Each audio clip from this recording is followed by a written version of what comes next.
بسم اللہ الرحمن الرحیم۔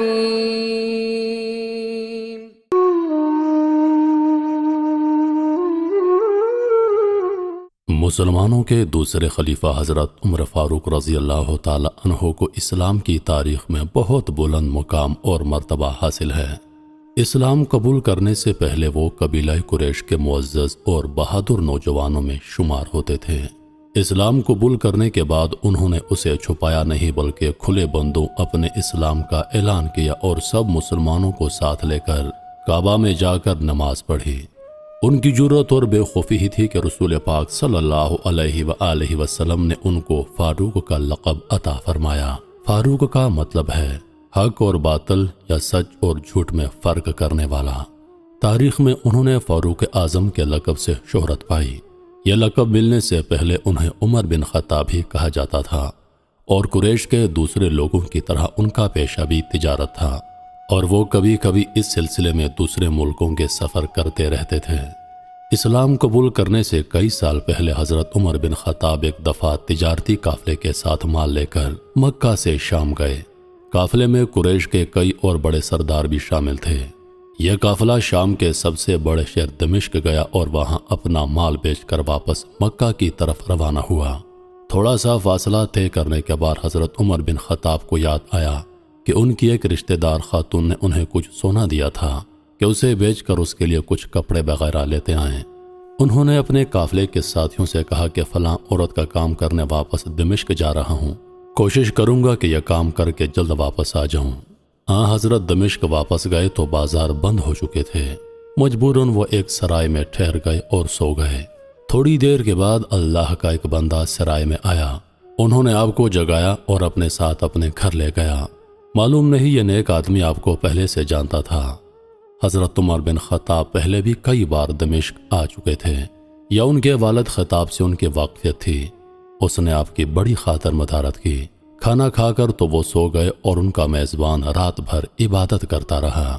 صبح کو آپ بیدار ہوئے تو ان کے میزبان نے کہا، اکیلے بازار نہ جانا، بازار میں لٹیرے اکثر مسافروں کو لوٹ لیتے ہیں، میرے ساتھ چلنا۔ یہ کہہ کر وہ سو گیا کیونکہ رات بھر جاگتا رہا۔ آپ نے اسے جگانا مناسب نہ سمجھا اور اکیلے بازار چلے گئے۔ ابھی بازار کھلا نہ تھا۔ وہ بازار کھلنے کا انتظار کرنے لگے۔ کچھ دیر بعد ایک عیسائی پادری اپنے نوکروں کے ساتھ آیا اور آپ کی طرف اشارہ کر کے اپنے نوکروں کو حکم دیا، اس شخص کو پکڑ لو، یہ گرجے کا کام بہت اچھی طرح کر لے گا۔ اس زمانے میں آپ پہلوان تھے۔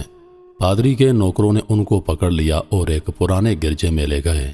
پادری نے ان کو ایک ہتھوڑا دیا اور گرجے کی ایک دیوار توڑنے پر لگا دیا۔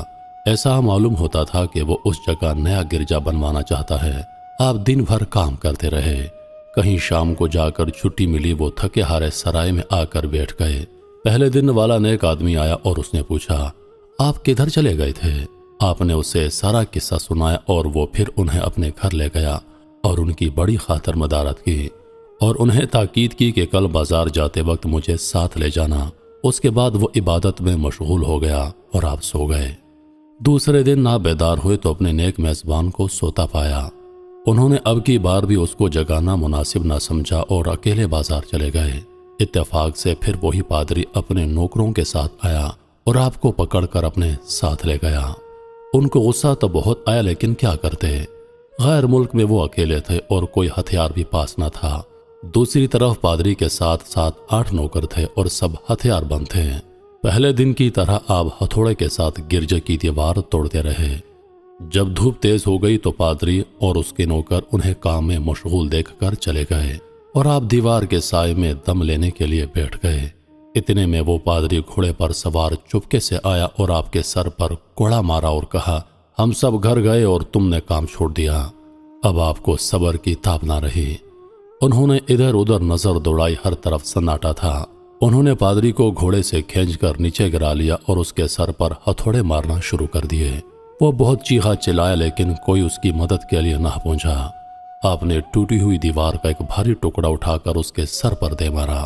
وہ پہلے ہی زخمی تھا، اب اس نے دم دے دیا۔ اس کو مرتے دیکھ کر آپ تیزی سے بھاگ کھڑے ہوئے اور جس راستے سے دمشق آئے تھے وہ راستہ چھوڑ کر ایک دوسرے راستے پر چل پڑے۔ شہر سے کافی دور انہیں خچر پر سوار رومی ملا اور ان کے ساتھ چلنے لگے۔ وہ کچھ باتیں کرنے لگا لیکن حضرت عمر رضی اللہ عنہ اس کی زبان نہ سمجھتے تھے اور نہ وہ ان کی زبان سمجھتا تھا۔ اس نے یکایک اپنی تلوار پر ہاتھ ڈالا۔ حضرت عمر سمجھ گئے کہ وہ ان پر وار کرنا چاہتا ہے۔ انہوں نے فوراً اسے خچر سے کھینچ لیا اور اس سے تلوار چھین کر اس کے ایک ہی وار سے اس کا کام تمام کر دیا۔ پھر اس کے خچر پر سوار ہو کر آگے چلے گئے۔ اس کے بعد کیا ہوا، اس کا حال خود حضرت عمر رضی اللہ عنہ نے اس طرح بیان کیا ہے۔ اس جگہ سے روانہ ہو کر میں ایک گرجے عیسائیوں کی عبادت خانے کی جگہ پہنچا۔ یہاں عیسائیوں کی ایک جماعت رہتی تھی۔ میں گرجے کے اندر داخل ہوا تو گرجے میں رہنے والے سب لوگ میرے ارد گرد جمع ہو گئے اور مجھ سے میرے حالات کے بارے میں پوچھنے لگے۔ پھر وہ اپنے اسقف پادری کے پاس گئے اور اسے میرے گرجے میں آنے کی اطلاع دی۔ اسقف میرے پاس آیا اور مجھے نہایت غور سے دیکھنے کے بعد کہا، ایسا معلوم ہوتا ہے کہ تمہیں کسی چیز کا خوف ہے۔ میں نے کہا کہ تم نے کیسے اندازہ کیا کہ مجھے کسی چیز کا خوف ہے؟ اس نے میرے سوال کو ٹال دیا اور کہا، آپ جب تک چاہے یہاں ٹھہریں، آپ کو یہاں کسی قسم کا کوئی خطرہ نہیں کیونکہ آپ ہماری حفاظت میں ہیں۔ پھر اسقف نے مجھے اپنے گھر میں مہمان کی طرح رکھا اور میری نہایت خاطر و مدارت کی اور پوچھا، آپ کون ہیں؟ میں نے اسے بتایا کہ میں مکہ کا رہنے والا ہوں، قبیلہ قریش سے میرا تعلق ہے، تجارتی قافلے کے ساتھ شام آیا تھا۔ تجارت کا مال بیچنے کے بعد اپنے ایک خاص ضروری کام کے لیے مجھے اپنے قافلے سے جدا ہو کر واپس دمشق جانا پڑا۔ اب میں اپنے وطن واپس جا رہا ہوں، راستہ بھٹک کر یہاں آ نکلا ہوں۔ اسقف مجھے غور سے دیکھتا رہا اور بار بار طرح طرح کے سوالات کرتا رہا۔ میں نے اس کے ہاں نہایت آرام سے رات بسر کی۔ صبح کو اس نے پوچھا، آپ کا ارادہ ابھی یہاں ٹھہرنے کا ہے یا آگے جانے کا؟ میں نے کہا، میں آپ سے رخصت ہونا چاہتا ہوں۔ یہ سن کر اسقف اپنا شاندار گدھا جو بڑا خوبصورت اور نہایت تیز رفتار تھا وہ لے آیا۔ اس پر نہایت قیمتی چیزیں اور تحفے بھرے ہوئے تھے۔ اس نے مجھے دیا اور کہا، آپ اس گدھے پر سوار ہو جائیں اور چل پڑیں۔ راستے میں آپ کا گزر کسی عیسائی کے مکان کے پاس سے ہوگا تو وہ آپ کو اس گدھے پر سوار دیکھ کر آپ کی بہت تعظیم کرے گا اور آپ کی خاطر مدارت میں کوئی کسر نہ چھوڑے گا۔ یہ کہہ کر اسقف نے میرا ہاتھ پکڑا اور تنہائی میں لے کر کہنے لگا، اے عمر، آپ پر میرا حق واجب ہو گیا۔ میں نے کہا، بے شک۔ اس نے کہا، آپ کا تعلق ایک معزز قوم سے ہے، میری آپ سے ایک عرض ہے۔ میں نے کہا، بیان کریں۔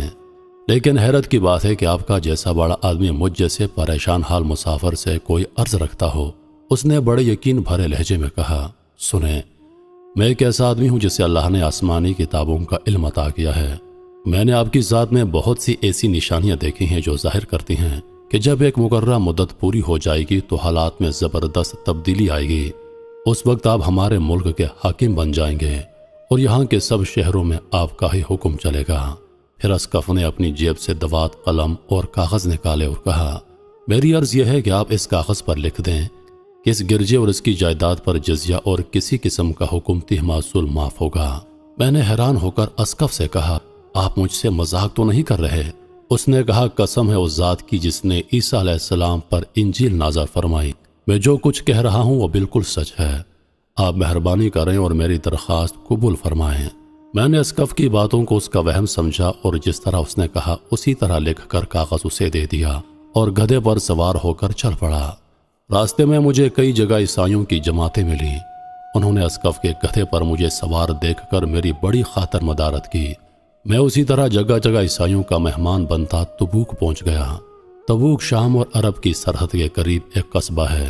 اللہ کی شان، جس تجارتی قافلے کے ساتھ میں گیا تھا وہ کافی دیر میرا انتظار کرنے کے بعد اسی جگہ سے چل پڑا تھا جہاں میں نے اسے چھوڑا تھا، اور اب تبوک میں ایک کنویں کے قریب ڈیرا ڈالے ہوئے تھے۔ قافلے والے میرے ساتھی مجھے دیکھتے ہی میری طرف دوڑ پڑے۔ وہ مجھ سے مل کر بہت خوش ہوئے اور کہنے لگے، ابن خطاب، ہم لوگ تمہارا انتظار کرتے کرتے بالکل مایوس ہو گئے، تو ہم نے اس مقام سے کوچ کر دیا جہاں سے تم واپس دمشق گئے تھے۔ اگر تمہارے بارے میں ہم سخت پریشان تھے، یہ تو بتاؤ تم کہاں تھے؟